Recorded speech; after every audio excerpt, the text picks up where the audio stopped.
découvre qu'en apprenant à mieux gérer vos tâches, vous pouvez vous épargner toute source de frustration et d'inefficacité dans vos attributions? La gestion des tâches est très vaste. Pour l'aborder, je vous apporte quelques techniques clés, des cas pratiques et je me ferai le plaisir de partager avec vous des expériences. Tout ceci pour vous aider à travailler avec efficacité et éviter toute frustration que le manque d'habileté pourrait engendrer. Après la pause.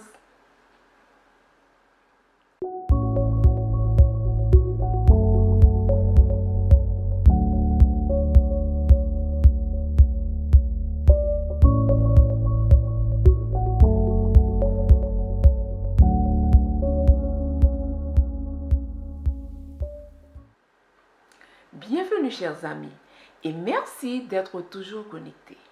Comme vous savez, mon plaisir est immense à chaque nouvelle rencontre et il le sera davantage avec les nouveaux amis que vous allez inviter à suivre bureau, etc. afin d'agrandir ce nouveau réseau. Certaines fois, dépendamment du poste que vous occupez et la taille de l'entreprise où vous travaillez, vous avez tellement de tâches et vous en avez par-dessus la tête. La gestion des tâches est la seule issue pouvant vous aider à vous démarquer et vous rendre efficace et efficient.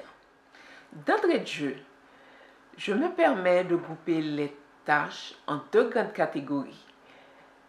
La première, la gestion des tâches urgentes et les moins urgentes. La deuxième, la gestion des tâches de routine. Prenons d'abord celles qui sont les plus urgentes. Il faut toujours poser des questions concernant les urgences, chers amis. Apprenez à demander à votre patron ou patronne ou à d'autres personnes l'échéancier des dossiers ou tâches assignées de façon urgente parce que vous pouvez vous mettre à travailler sur un de ces dossiers alors que c'était celui qui était le moins urgent. Parmi les trois urgences, laquelle il estime être la plus urgente? Ceci n'est pas un manque de politesse ou d'autonomie. Au contraire, vous avez l'esprit de coopération, de coordination, vous êtes soucieux de votre travail. Chers patrons et superviseurs, ne prenez pas mal ces genres de questions. Elles ont toute leur importance et leur place dans une collaboration. Cela permet à la secrétaire ou d'autres admins de livrer le travail urgent en urgence. Et en plus, vous avez 1 ou 2 minutes pour revoir si tout est à votre convenance. Lorsque vous travaillez en urgence, le plus souvent, elle crée une pression sur vous.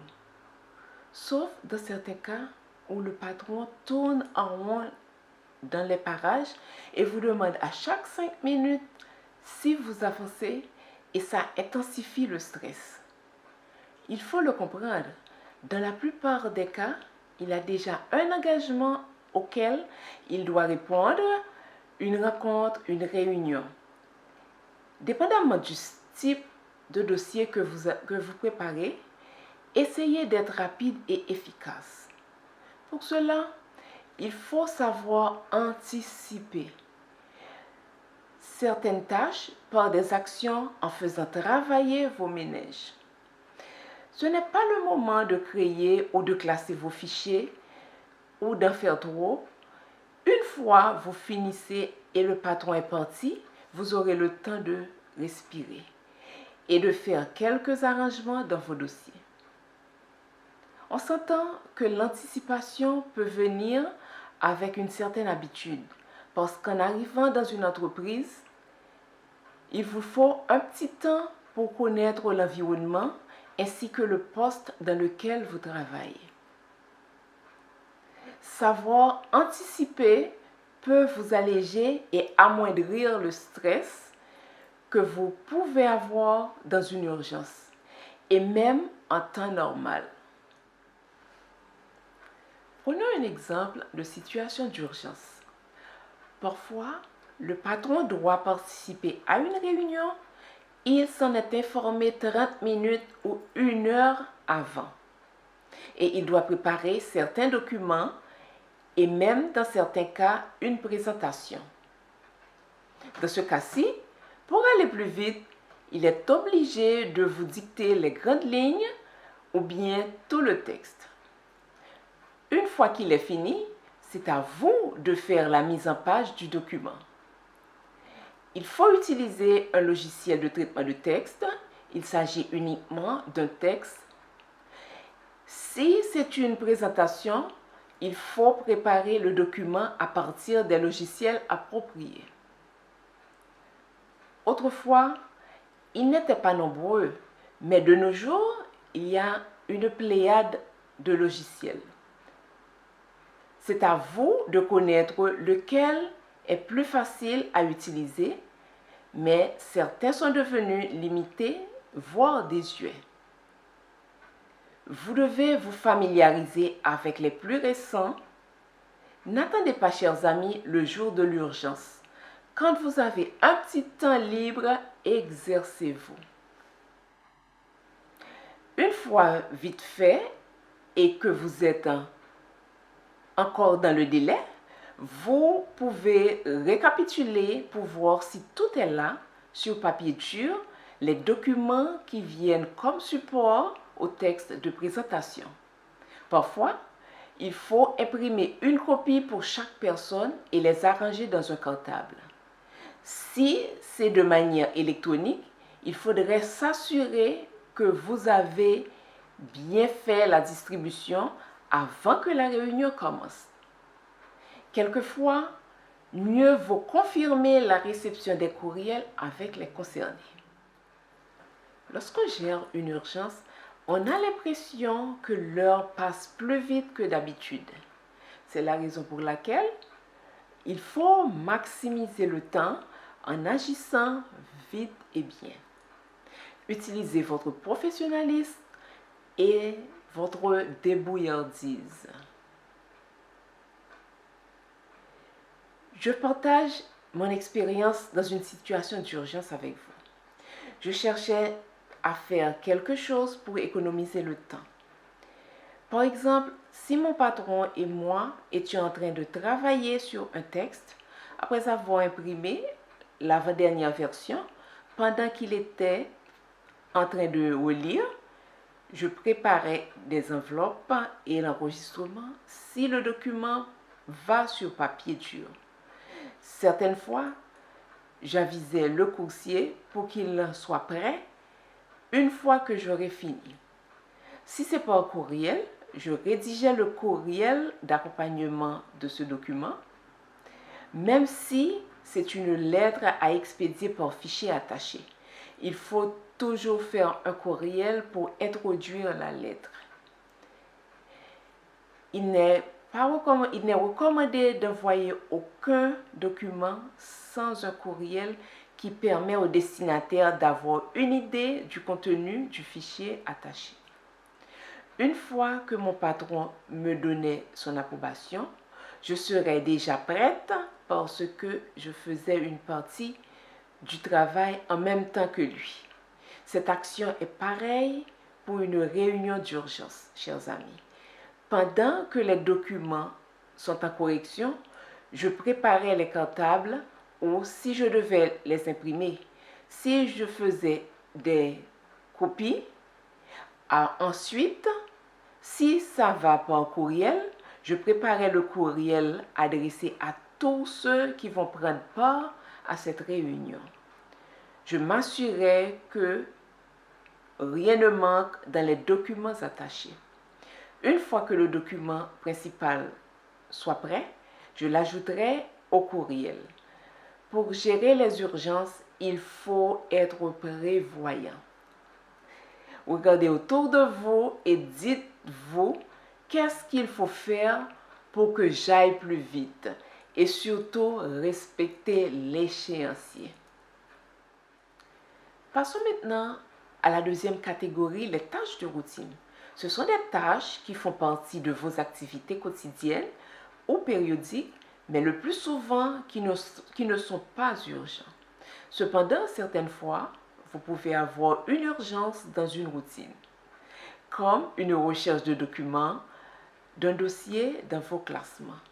Il faut que le classement soit bien fait pour que vous puissiez les repérer rapidement, que ce soit de manière électronique ou bien physique dans les classeurs.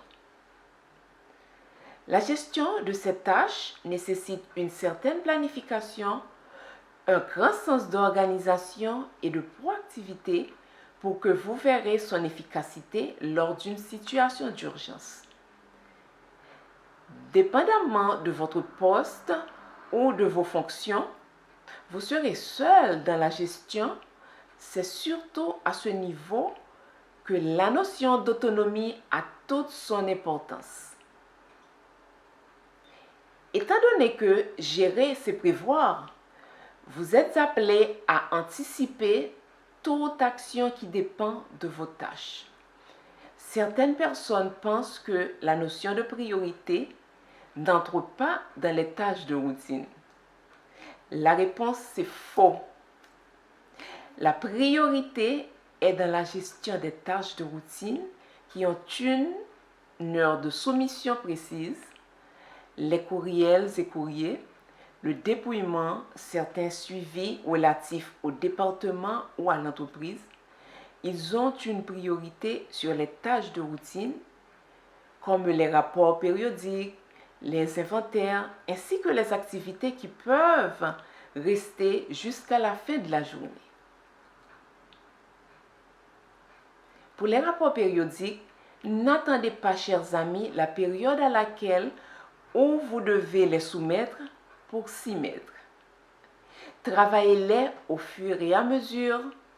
Si certaines informations dépendent de quelques collègues des autres départements, il faut toujours leur faire un rappel pour les obtenir à temps. La gestion des tâches est tellement cruciale dans vos fonctions, chers amis. Je vous ai préparé une récapitulation qui pourrait vous servir comme résumé de tout ce que je viens de dire.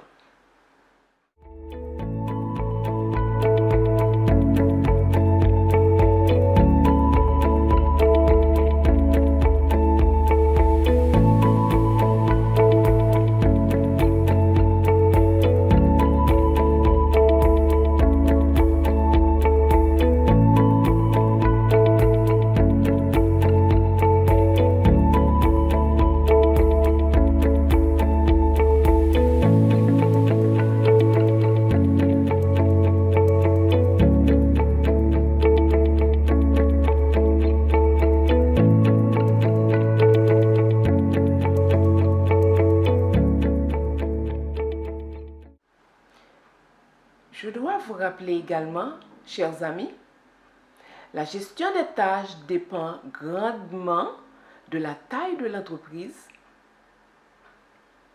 Plus vous travaillez dans une grande entreprise, plus vous aurez de tâches à gérer. Et la meilleure chose qui peut vous aider, c'est une bonne organisation et de préparation. J'espère que ce sujet vous a plu et vous commencez à travailler dès aujourd'hui pour mieux gérer vos tâches, quelle que soit la taille de votre entreprise. Pour cela, outillez-vous. Et soyez des notes pour la prochaine fois parce que notre sujet sera intéressant. À bientôt!